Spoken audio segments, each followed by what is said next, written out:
Hello student, मैं मनोज जोगी एक बार फिर से आप सभी विद्यार्थियों का आदर्श एजुकेशन ग्रुप ऐप पर स्वागत करता हूं। दोस्तों, आप सभी विद्यार्थियों को आदर्श एजुकेशन ग्रुप ऐप के अंतर्गत सर्विस करियर इंस्टीट्यूट के द्वारा ऑनलाइन क्लासें उपलब्ध कराई जा रही है। दोस्तों, हम बात कर रहे थे 11th क्लास फिजिक्स के लेसन नंबर 1 जिसका नाम है भौतिक जगत पर मापन। दोस्तों, अभी तक हमने जो पढ़ा वो केवल भौतिक विज्ञान के विस्तार के बारे में पढ़ा कि इसका कार्य, कौन से क्षेत्र में कहाँ काम होता है, क्या कार्य आता है, कौन सी चीज किस भौतिकी में पूछी जाती है। ये यहाँ से कोई क्वेश्चन नहीं बनता है। आप लोगों को जो क्वेश्चन बनता है 11th क्लास में वो क्वेश्चन बनेगा जो अब मैं पढ़ाने वाला हूँ। दोस्तों, आप लोगों ने अभी पढ़ा भौतिक विज्ञान किसे कहते हैं, आप लोगों को मैंने उसकी परिभाषा बताई। फिर हम लोगों ने पढ़ा भौतिक विज्ञान की शाखाओं के बारे में। अपन लोगों ने ये तो पढ़ा भौतिक विज्ञान फिजिक्स की 2 शाखा पढ़ी, चिरसम्मत और आधुनिक। फिर चिरसम्मत भौतिकी की अपने 4-5 शाखा पढ़ी और आधुनिक भौतिकी की अपने 5-6 शाखा पढ़ी। ठीक अपने इसी प्रकार से ये चीज पूरी पढ़ी। दोस्तों, आज हम पढ़ने वाले हैं भौतिक राशियों के बारे में। आज का जो टॉपिक है अपना, आज के टॉपिक का क्या नाम है दोस्तों? भौतिक राशियां। बहुत अच्छा टॉपिक है, सिंपल टॉपिक है और आप लोगों को इसको पढ़ने में इंटरेस्ट आएगा।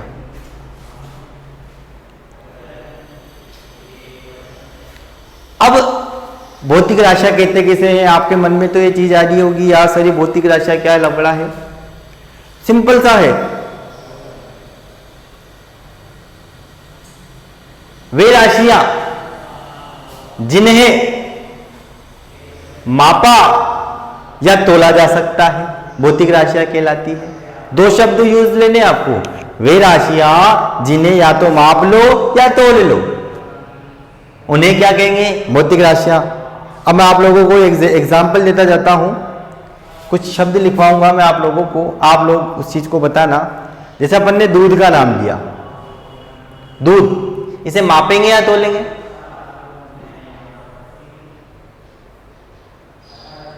मापना पड़ेगा। पेट्रोल, आप कहीं जाके ये कहते हो कि 1 किलो पेट्रोल दे दो, तो तोल के देता है, माप के देता है? माप कर देता है। 1 किलो शक्कर मापेगा या तोलेगा? तोलेगा।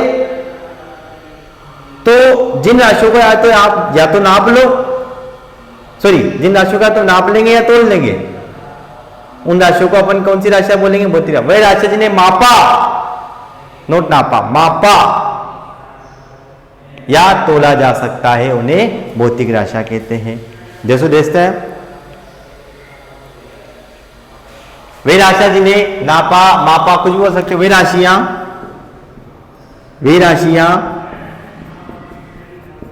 जिन्हें नापा या तोला जा सकता है,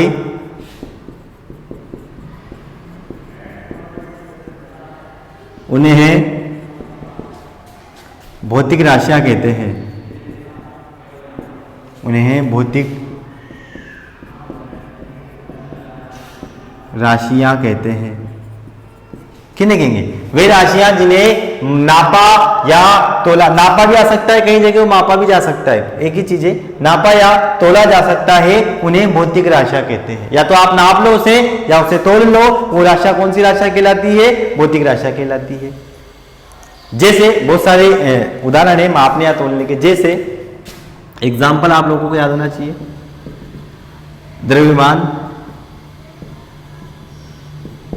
वेग, दूरी, बहुत सारी चीजें, वेग, दूरी, कार्य आप लोगों ने पढ़ा होगा, बल आदि कई राशियां हैं। अपन सबके बारे में अच्छी डिटेल से पढ़ेंगे, लेकिन स्टेप बाय स्टेप। आप लोगों को ज्यादा कुछ नहीं लिखना है, बस ये चीज लिखना है। आप लोगों ने आसानी से दोनों चीजें लिख ली होगी। क्या? एक तो परिभाषा और एक साथ में एग्जाम्पल। वे राशियां जिन्हें नापा या तोला जा सकता है उन्हें भौतिक राशियां कहते हैं। आप लोगों को समझ में आ चुका होगा, दो शब्द है, या तो नापना है या तोलना है, उन्हें भौतिक राशियां कहेंगे। उसके बाद हम बात करेंगे, यहां पर भौतिक राशियां भी दो प्रकार की होती है। भौतिक राशियां कितने प्रकार की होती है? दो प्रकार की होती है। आप लोगों को इसी के नीचे लिखना है।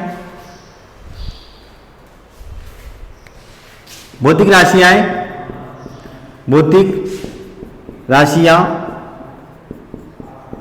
दो प्रकार की होती है, दो प्रकार की होती है।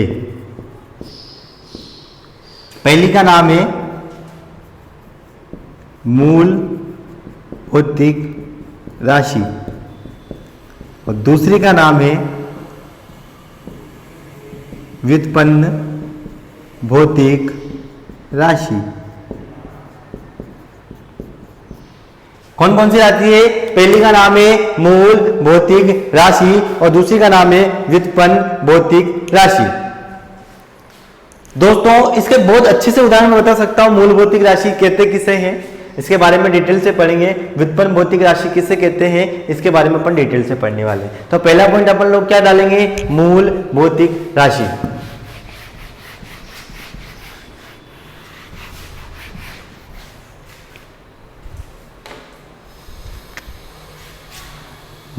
पहला पॉइंट क्या डलेगा बेटा? मूल भौतिक राशि। इसके बारे में हम बात करेंगे, ठीक है दोस्तों। हाँ, अब मूल जो स्वयं मूल की बात करेंगे। अब मूल भौतिक राशि कहते किसे?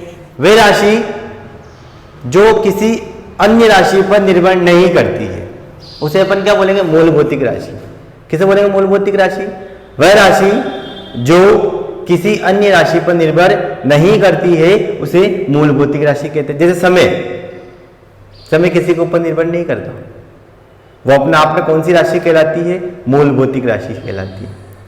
इसका एक और एग्जाम्पल मैं आप लोगों को बताता हूं। जैसे आप एग्जाम देने गए, आप लोग इस एग्जाम्पल को ध्यान से सुनना, समझ में आ जाएगा। आप लोग एग्जाम देने गए और आप लोगों ने कभी नोटिस किया होगा,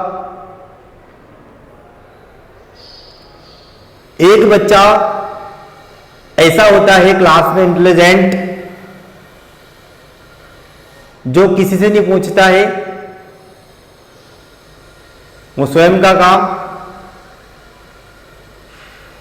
करता है, वो किसी को ऊपर निर्भर ही नहीं रहता, इतना इंटेलिजेंट। तो जो किसी को ऊपर निर्भर नहीं करे वो तो मूल भौतिक राशि। लेकिन आप लोगों ने देखा होगा ऐसे ऐसे बच्चे भी आते हैं जो अपने आगे वाले के भरोसे आते हैं कि भैया आगे वाला बताएगा तो मैं पेपर सोल्व कर दूंगा, नहीं बताएगा तो नहीं करूंगा। तो कहलाते हैं व्युत्पन्न भौतिक राशि में। क्या है? वह राशि जो किसी पर निर्भर नहीं करे, जो किसी और के ऊपर डिपेंड ना रहे, वो तो मूल स्वयं मूल भौतिक राशि। और जो किसी पर निर्भर करे वो क्या कहलाती है? व्युत्पन्न भौतिक राशि। सिंपल सा एग्जांपल है, आप एग्जाम में एग्जाम देने गए और आप अगर किसी से पूछते हो, किसी और को ऊपर निर्भर करते हो, तो आप व्युत्पन्न भौतिक राशि कहलाओगे। और आप अगर किसी से नहीं पूछते हो, आपको किसी से कोई मतलब नहीं है, तो आप मूल भौतिक राशि कहलाओगे। दोस्तों आप लोगों को दोनों परिभाषा आसानी से समझ में आ चुकी होगी। मूल भौतिक राशि कहते किसे हैं? वह भौतिक राशि जो किसी अन्य राशि पर निर्भर नहीं करती है, उसे मूल भौतिक राशि कहते हैं। दोस्तों आप नोट करना, वह भौतिक राशि जो किसी अन्य राशि पर, अन्य भौतिक राशि पर बेटा, अन्य भौतिक राशि पर निर्भर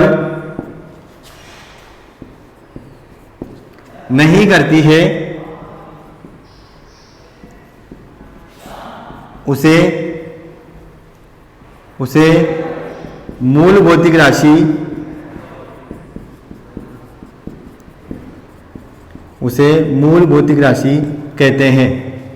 कैसे कहते हैं? वह भौतिक राशि जो किसी अन्य राशि पर निर्भर, अन्य भौतिक राशि पर निर्भर नहीं करती है, वो किसी के ऊपर डिपेंड नहीं करेगी, उसे अपन कौन सी भौतिक राशि बोलेंगे? उसे बोलेंगे अपन मूल भौतिक राशियां।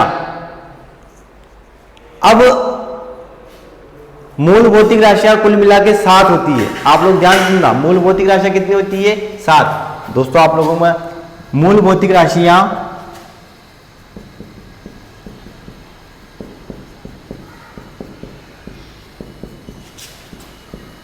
7 होती है। आप लोगों को सबके बारे में बताऊंगा। इसके बाद अपन मात्रक की भी बात करेंगे। मात्रक कहते किसे हैं? अपन सबसे पहले भौतिक राशियों के बारे में जानकारी प्राप्त कर लें, उसके बाद अपन मात्रक के बारे में चले जाएंगे। तो मूल भौतिक राशियां कितने प्रकार की होती है? 7 प्रकार की होती है। अपन एक एक के बारे में लिखने वाले हैं। एग्जाम्पल आप सभी को लिखना है। कितनी होती है? 7। कौन कौन सी होती है? 7 होती है। कौन कौन सी? जो निम्न है। कौन कौन सी होती है? आप चाहें तो नोट कर। पहली का नाम है द्रव्यमान। क्या नाम है इसका? द्रव्यमान। दूसरी है आप लोगों के विद्युत धारा।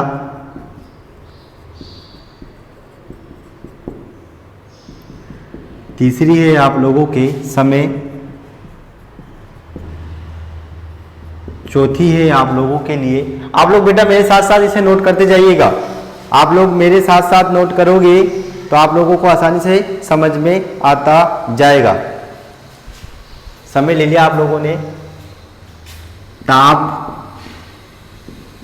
5वां लंबाई। बेटा लंबाई चौड़ाई ऊंचाई कुछ भी हो सकती है। 6ठा प्रकाश की तीव्रता। प्रकाश की तीव्रता भी एक मात्रक होता है, एक भौतिक राशि होती है। और एक है पदार्थ की मात्रा। आप जब केमिस्ट्री में पढ़ोगे आपको पदार्थ की मात्रा सबसे ज़्यादा याद आएगी।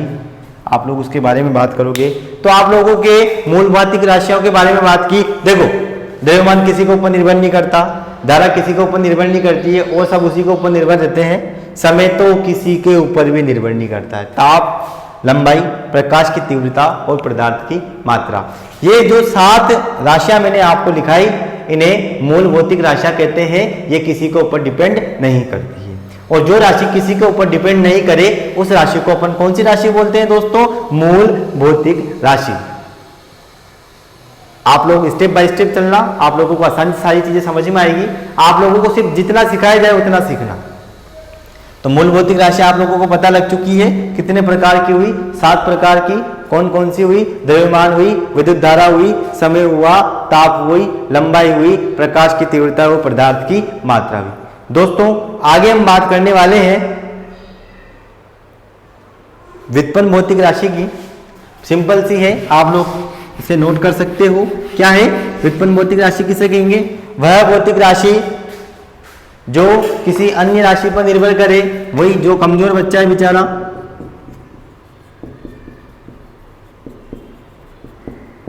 व्युत्पन्न भौतिक राशि। वह भौतिक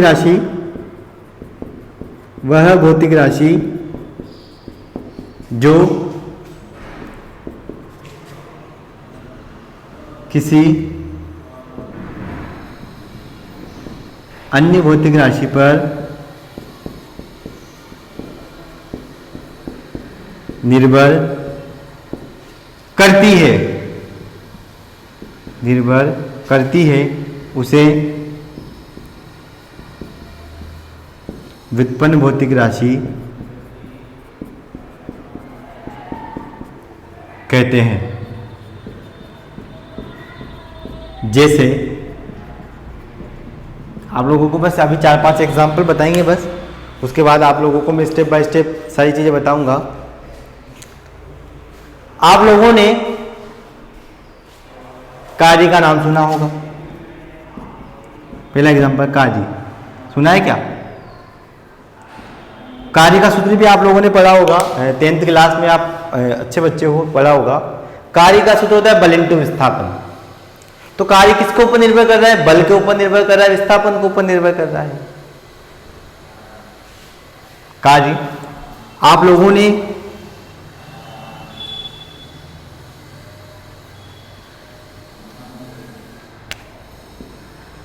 बल का नाम भी सुना होगा। देखो जो चीज आप लोगों ने सुनी उसके बारे में अपन बात करेंगे। आप लोगों ने बल का नाम भी सुना होगा, आप लोगों ने वेग का नाम भी सुना होगा, आप लोगों ने संवेग का नाम भी सुना होगा। नहीं सुना होगा तो मैं आपको सुना दूंगा आदि। अब आप लोग पूछोगे सर ये राशियां किस प्रकार से एक दूसरे के ऊपर निर्भर करती है, इसके बारे में मैं बताऊं? तो अब मैं बता देता हूं। आप लोगों को तो परिभाषा लिखनी है, वह भौतिक राशियां जो किसी अन्य भौतिक राशि पर निर्भर नहीं करती है उसे व्युत्पन्न भौतिक राशि निर्भर करती है उसे व्युत्पन्न भौतिक राशि कहते हैं, जैसे कार्य, बल, वेग, संवेग आदि। मैं आप लोगों को एक एग्जाम्पल बता देता हूं ताकि आप लोगों को पता लग जाए।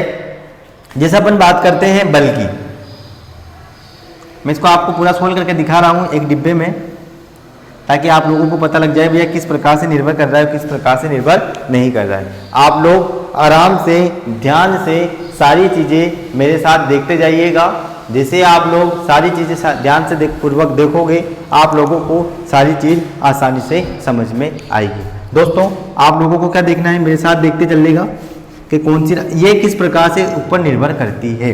इसके बारे में मैं आपको लोगों को बता देता हूँ कि किस प्रकार से राशि निर्भर कर रही है और किस प्रकार से राशि निर्भर नहीं कर रही है। देखना दोस्तों, आप इसी के नीचे आप चाहे तो नोट कर सकते हो ताकि आपको याद रहे। आप लोगों को इसमें जो सूत्र याद है उसके बारे में मुझे बता दो। आप लोगों को सूत्र याद है उसी के नीचे डिब्बा बना के लिख लेना ताकि आप लोगों को पता रहे कि इस प्रकार से निर्भर कर रही है और इस प्रकार से निर्भर नहीं कर रही है। ठीक है दोस्तों? हाँ चलो देखो, अपन बात कर लेते हैं बल की। बल का सूत्र होता है द्रव्यमान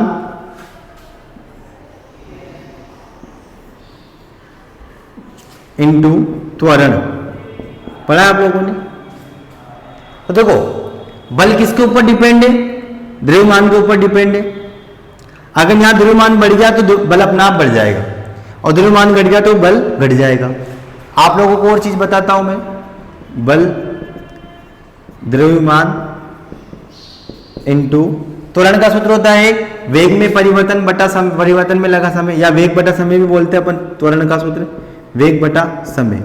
तो दोस्तों अब देखो बल किस किस के ऊपर निर्भर कर रहा है? द्रव्यमान के ऊपर निर्भर कर रहा है, वेग के ऊपर निर्भर कर रहा है और समय के ऊपर निर्भर कर रहा है। तो देखो बल एक अन्य भौतिक राशि है, द्रव्यमान अलग भौतिक राशि है, वेग अलग भौतिक राशि है और समय अलग भौतिक राशि है। लेकिन यहां क्या कर रहा है, जो बल है राशियों पर डिपेंड कर रहा है क्या? कौन कौन सी राशि पर निर्भर कर रहा है? द्रव्यमान के ऊपर निर्भर कर रहा है, वेग के ऊपर निर्भर कर रहा है और समय के ऊपर निर्भर कर रहा है। और जो राशि किसी अन्य राशि पर निर्भर करे वो राशि तो कौन सी राशि कहलाती है? व्युत्पन्न भौतिक राशि कहलाती है। तो इस प्रकार से जो अपना बल है वो बल कौन सी भौतिक राशि के अंतर्गत आएगा? व्युत्पन्न भौतिक राशि के अंतर्गत आएगा। दोस्तों इस प्रकार से अपन एक एक राशि के बारे में डिटेल से पढ़ेंगे कि किस प्रकार से कौन सी राशि किसके ऊपर निर्भर करती है। इसके बारे में आप लोगों को मैं आगे वाली कक्षा में बताऊंगा। दोस्तों इस प्रकार से हम लोगों ने आज भौतिक राशियों के बारे में पढ़ा। आप लोगों को भौतिक राशि से संबंधित कोई भी क्वेश्चन हो तो आप प्लीज कमेंट जरूर कीजिएगा। आप लोगों ने मुझे ध्यानपूर्वक सुना उसके लिए धन्यवाद। और आप सभी विद्यार्थियों को मेरी तरफ से ईद की हार्दिक शुभकामनाएं, राखी की हार्दिक शुभकामनाएं। ठीक है दोस्तों, तो आज के लिए सिर्फ इतना ही। थैंक यू, धन्यवाद।